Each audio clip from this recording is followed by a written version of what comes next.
This is where you've got the brain and the sinuses. So all these areas here. And obviously what you would do is with your reflex moves, you would press down. And this takes quite a lot of practice. I remember when I was learning reflex, it was the longest one to learn.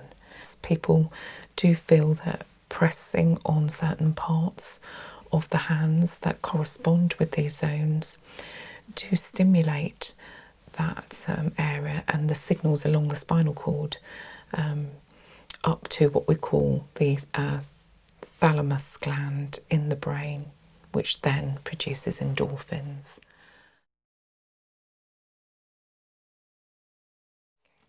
Hello, Melissa. Hello. Thank you so much for agreeing to be a model for me today. I just have your hands out, thank you. Would you mind just taking your sleeves up slightly? So one of the things I'm going to focus on today is relearning a treatment that I did many years ago, which was hand reflexology. And even at the time when I learnt it, it was a treatment that I found quite challenging. It's very precise, lots of things to learn, quite a lot of moves. And one of the first things you've got to learn is where all the reflex points are on the hands. Very similar to what you helped me with the foot reflexology, which really helped that get into my head again. But these, it's quite challenging to do hand reflexology, simply because there's quite a lot to relearn. So what I'd like to do today is literally do some mapping of the hands. And one of the things that is very challenging with this is when you go to look at maps of the hands on the charts and in textbooks, they do sometimes reflect a confusion, because some people look at the hands this way and some people look at the hands this way, and it can make it very confusing depending on what you're doing. So bear that in mind if you're trying to look at a chart or you're trying to do self reflexology, which is a very good treatment as well. And today I've got a picture of, we'll start off with the palms, a picture showing the palms. And you can see here the thumbs are together, so it is confusing. Like that, I guess. Yeah, which is really confusing. So what we're going to do is just focus on one palm at the time, but I thought it was good to explain to people the confusion. And then we're going to turn over and do the dorsal side as well. So we're going to start with the right palm, and we're going to literally map this. But first of all, do you know much about hand reflexology at all? I really don't know much. I actually thought originally the word reflexology just meant the feet. Oh, yeah. I didn't realise there was so much else that came with it. People don't. It's not common knowledge that actually you can do reflex on the hand and even the ear as well, which is maybe something to look at another time. But definitely with the hand reflexology, there is a belief that it does map the body. And going back to our good old zone therapy that I went through when we looked at foot reflexology, the hand maps the zones going through the body, and the idea is that you do particular moves which stimulate the zones within the body to try and get the body to kickstart and heal itself along those zones. Very interesting, very fascinating to read, and it is part of the approach to wellness and well-being. And also, it's just nice to have a treatment. It's nice to have that touch. And having these sorts of treatments can be part of that, having that little bit of me time. I think there's a lot in there. There's a lot of anecdotal evidence to support the fact that it does help the body to heal itself, to kickstart those endorphins. Obviously, the scientific side is a little bit weak still, and the evidence is lacking to support some of the claims that are made. So, you know, we stick with anecdotal evidence. People do feel that pressing on certain parts of the hands that correspond with these zones do stimulate that area and the signals along the spinal cord up to what we call the thalamus gland in the brain, which then produces endorphins. So again, leading to the body trying to stimulate and heal itself. And that's really what the ancient Chinese and Egyptians believed in pressing. There's hieroglyphics that reflect their belief that these reflex points really made a difference. So we'll have a look at that. I know, I just find the whole thing quite fascinating. I'm really thoroughly enjoying getting back in and investigating all this. But as I said to you, I found this one quite challenging.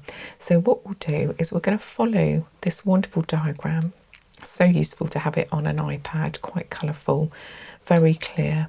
One of the reasons I like this picture is it just takes you through step by step what each area claims to link to in terms of the body. Right, what I'd like to do, I have got some 2 old tools that I still have from my treatment days, and one is metal, one is a slightly more old-fashioned traditional one, which is wooden. The wooden one is more used for actually pushing and pressing the areas, but I'm going to use this metal one today as more of a pointer on the bits of the hand that reflect these reflex points. And obviously, what I used to be asked, and I'm sure it might be something that you've thought about as well, is why the hands instead of the feet? Yeah. And actually, it's just a personal preference. They're equally thought of in the reflexology world as suitable to use these reflex points. And actually, the hand is accessible. You know, if somebody is ill or you can't get to their feet, the hand is a really good alternative massage to use. So, are you ready to help me on this one? Because, as I said, so many points to look at. So, let's see if we can do it that way. So, number 1. Okay, and you can see here it's very clear. I don't know if you can see this chart. It is helpful. I just wish they'd put the pictures the other way around. But let's just focus on that right palm. And you can see it's got the number 1s at the top here. And this is where you've got the brain and the sinuses. So all these areas here. And obviously what you would do is with your reflex moves, you would press down. And this takes quite a lot of practice. I remember when I was learning reflex, it was the longest one to learn because you had to keep practicing the moves, because some of the feelings that you get, that you recognise as a reflexology, take practice. The feelings under the skin are really subtle, and sometimes actually your client can feel elements of pain and discomfort, and sometimes it feels like a bruise, and that's where you've got a blockage. And that's something that takes practice to work on. So I'm starting very slowly, getting to know all the points, and then step by step I'll move towards full treatments, but I'm not there yet. Hence the reason I'm using you to practice on. So number 2 here is the outer ear, and this is a strange one because it's in here, in between these fingers. And I don't know if you remember the ones we did on the feet, but it was similar to the Yeah. feet. Very fascinating. And then number 3 here is actually the inner ear. I'm just tracing that there. And then number 4 is the eye. Just these areas here. And obviously you would use specific reflex moves to really get in there with your fingers and go like this and massage those areas out to get the reflex points working. Right, the next one is very unusual. It's number 5 and it's called the pineal gland, and it's literally on the side of the thumb here. So just point to that and get that back in my head as well. And then number 6 is all the way in. I might have to show it on my thumb here so that you can see it. And that's the pituitary there. Then we go number 7 to the shoulder, which is over here, which is this part. And you would do a slightly different reflex move there. That's like a sort of walking move. And I can feel that just with doing so cool. that. Yeah. Feels nice. It does, but you'll probably feel it in your shoulder. Oh. When we do a full treatment and I'm Yeah. treating you properly, then you'll feel it in your shoulder or your arm there. And then number 8 is the neck, which is all around this area here. Almost on the inside and the bottom of your thumb. And then number 9 is this area here. So we're going from here all the way along there. Quite a large area to work when we actually have to work it. And then 10 is the heart, just underneath the thumb, at the very bottom of the thumb there. And then the spine, which is 11. Okay, so that's all the way down here, the spine area. I remember that's actually quite difficult because there's a number of different parts of the spine, but this is the main spine here. Okay, and the diaphragm, which is underneath the heart. You can almost see this because there's a line there. If you can see, that's where the diaphragm sits.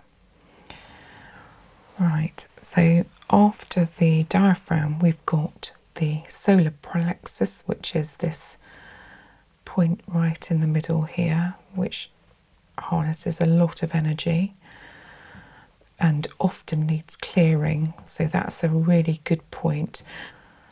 And I won't be able to pinpoint that directly until I start doing a proper treatment, and then I'll be able to feel it.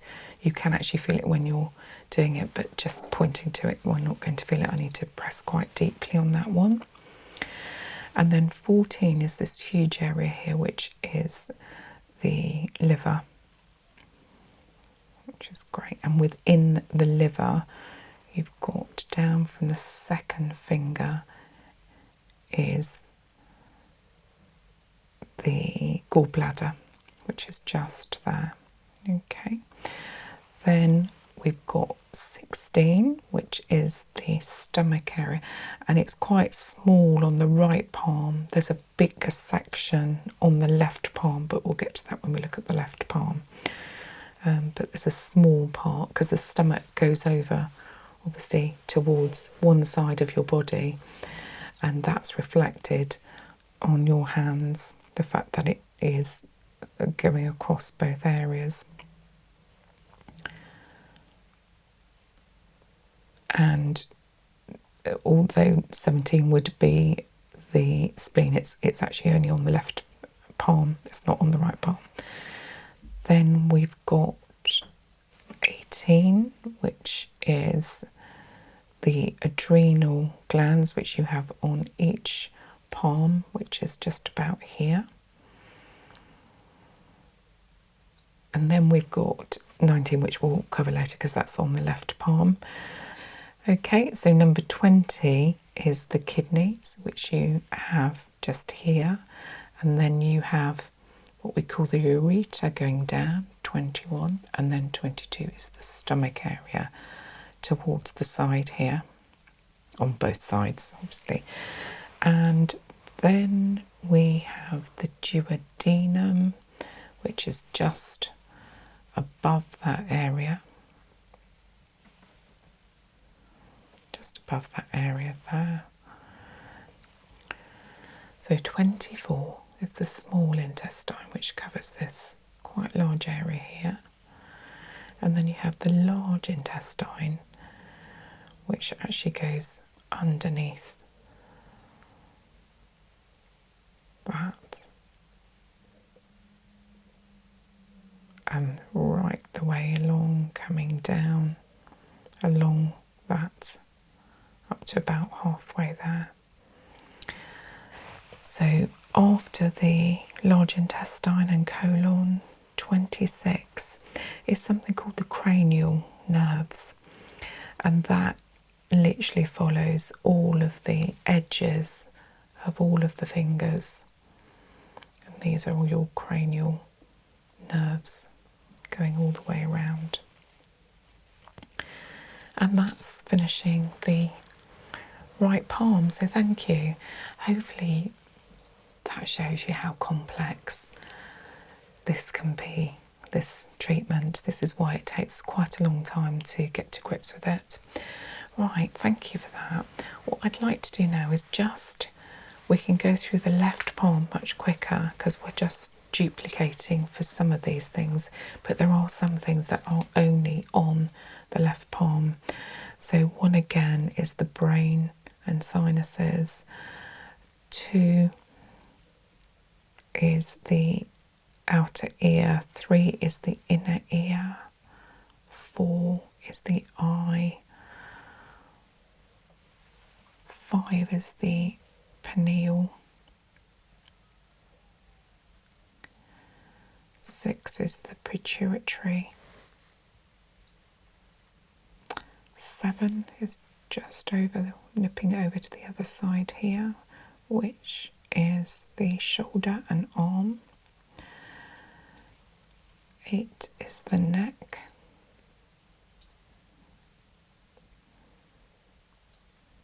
'Chest and lung in between those ones.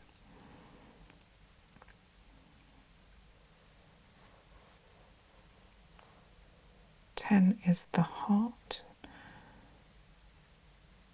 which is this whole section here. 11 is the spine going along here.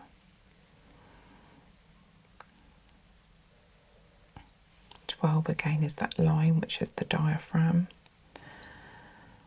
with the solar plexus in the middle. Liver, obviously 14 liver we don't have on this side. 15 the gallbladder is on the other side. So 16 we have a wider area of the stomach here.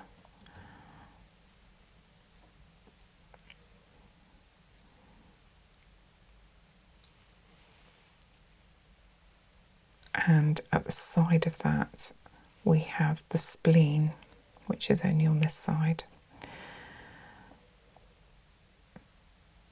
And we have the adrenal glands on the edge. Pancreas, which does and extends quite a lot here over both palms. And then 20, which is the kidneys up here, and again going into the urethra.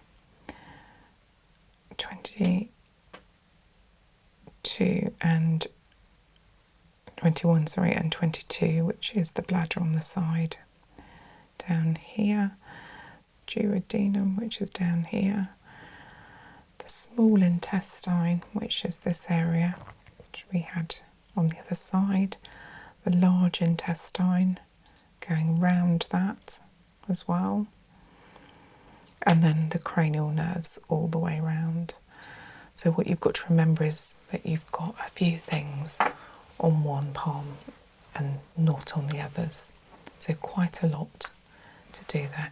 If you want to rest your hand, because you've been very patient at doing that, and then what we'll do is we'll move to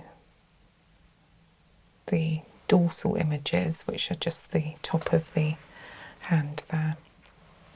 And if we start with the what we call the left dorsum, and then we're going to just run through and point where these areas are. So that's really helpful, you putting that hand away.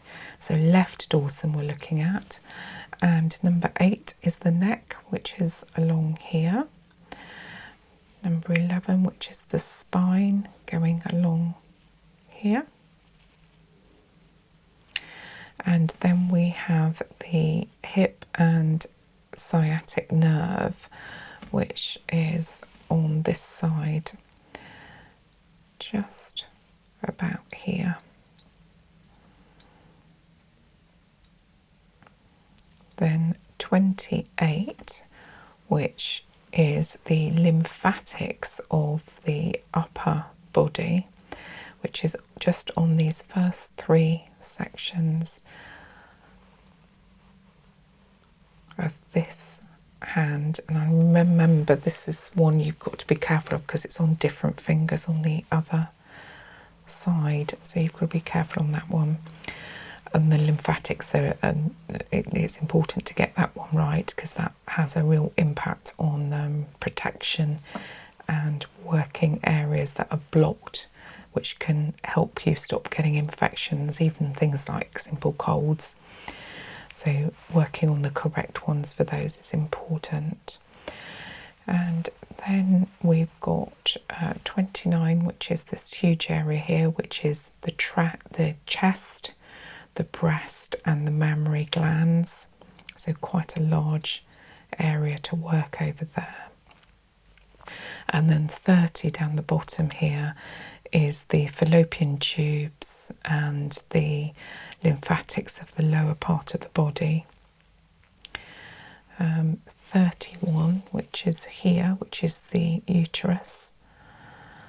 And then 32, which is the knee and leg, which is over on this side here. And then 33 on this side, which is the ovaries. And obviously in a man it would be the testes, but in this case the ovaries. Okay, so that's lovely. That's the left dorsum. And then the right dorsum here we've got, it's going back to the neck, looking at it here, which is this area here. And 11, which is the spine, which is this area along here. Then 27, which is coming down from the little finger to the bottom of there, which is about there.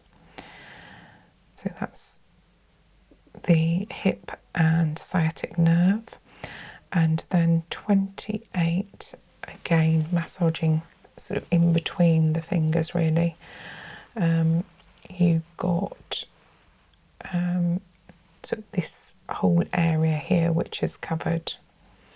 Really it's difficult to show you the move that you would do. I can show you where it is roughly, but the move is almost like a real sort of pulling move, so it's quite difficult to show it just with a pointer. So you'd have to get right in between the fingers to get those lymphatics, but again a very important part of the body to work on. Then we've got that huge area again of the chest and breast and the mammary glands here in that huge area. And then 30, again, the fallopian tubes along here and the lymphatics for the lower body. 31, just on the edge of this here, is the uterus or the prostate in a man. So the uterus in this instance. Then 32 on the other side along here is the knee and the leg if you need to work on that. And then on the other side, 32 is there, and then just near that is the, it's further down actually, yeah, further down is the ovaries, just around here. And you will feel, that's what I'm saying, it takes a lot of practice on this, but you will be able to feel the ovaries when you search for that. But once you've found it and you get it every time, it really helps to work that area. Okay, so thank you very much for allowing me to use you as a little bit of a guinea pig. As I said, this is going to take some time for me to get my head around all this and to practice, but I need to get these reflex points into my head again. Once I do that, I'm going to ask you if I can practice on you to do a practice treatment, and it's going to take me a while, as I said, so I really do appreciate you offering and volunteering to do that for me, and then hopefully you will get the benefit of some more treatments, doing reflex on the hands as opposed to the feet as well, which I still need to practice, but hopefully we will both benefit from that at some point in the future. So thank you very much for loaning me your hands today.